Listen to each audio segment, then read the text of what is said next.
Confidential, offshore banking is hardly a popular institution. It's often seen as stand-in for rampant wealth inequality, secrecy and, in some cases, tax avoidance or evasion, even when the money is placed overseas legally. The Panama Papers and Paradise Papers, both large troves of leaked documents about overseas accounts, were considered scandalous, even though the financial institutions involved are legitimate and many of the accounts haven't been connected with legal wrongdoing in any way. Given this background, I'd like to speak up for offshore banking as a significant protection against tyranny and unjust autocracy. It's not just that many offshore financial institutions, such as hedge funds registered in the Cayman Islands, are entirely legal, but also that the practice of hiding wealth overseas has its upside. Consider recent developments in Saudi Arabia. In a series of remarkable events, the Saudi government has taken many of the kingdom's wealthiest individuals hostage in Riyadh hotels, including the Ritz-Carlton, and is negotiating with them for their release. According to some reports, the government is asking for up to 70% of their wealth to raise hundreds of billions of dollars. Presumably if they turn the wealth over, they will be given their freedom. On Tuesday, one of the most senior detained royals, Prince Mittah bin Abdullah, was released after agreeing to pay a $1 billion settlement. This is a matter of internal Saudi politics, and I'm not suggesting you need to have definite views as to which factions are in the right or wrong. Still, this is a disturbing series of events. From the vantage point of Western liberalism, individuals should be free from arbitrary confiscations of their wealth, connected to threats against their life and liberty, even if those individuals didn't earn all of that wealth justly or honestly. There is even a takings clause built into the U.S. Constitution.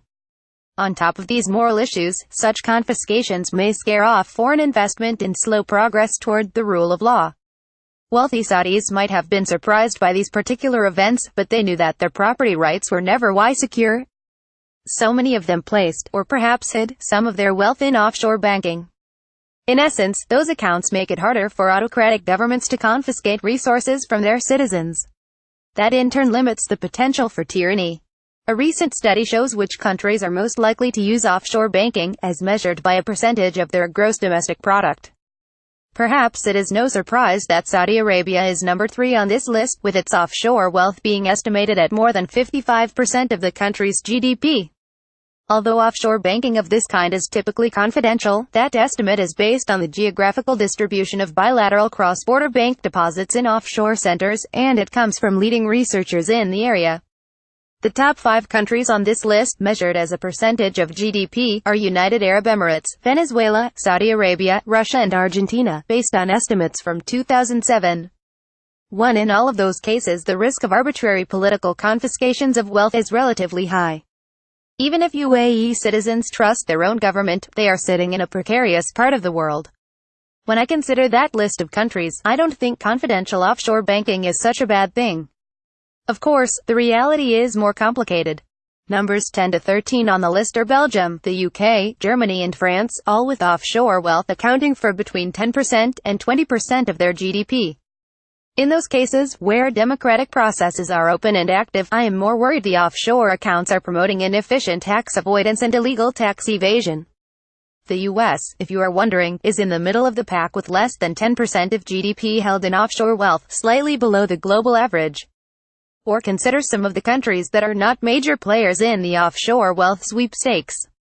China and Iran, for instance, have quite low percentages of their GDPs held in offshore accounts, in part because they haven't been well integrated into global capital markets. It's possible, however, that a relatively high share of Chinese offshore wealth is held through shell companies and is undercounted. Are we so sure it would be bad for more Chinese and Iranian wealth to find its way into offshore banks? The upshot would be additional limits on the power of the central leaders to confiscate wealth and to keep political opposition in line. That could either limit oppression or perhaps bring undue political chaos, but it's an overly limiting picture to imagine the offshore banking institutions as nothing more than an instrument of Western plutocrats. Perhaps it's not always an appetizing thought, but in many contexts wealth aids liberty, and the freedom to keep one's wealth can limit political degeneration. This column does not necessarily reflect the opinion of the editorial board or Bloomberg LP and its owners. To contact the author of this story, Tyler Cowen at tcowen2@bloomberg.net, or contact the editor responsible for the story, Stacy Schick at sschick@bloomberg.net.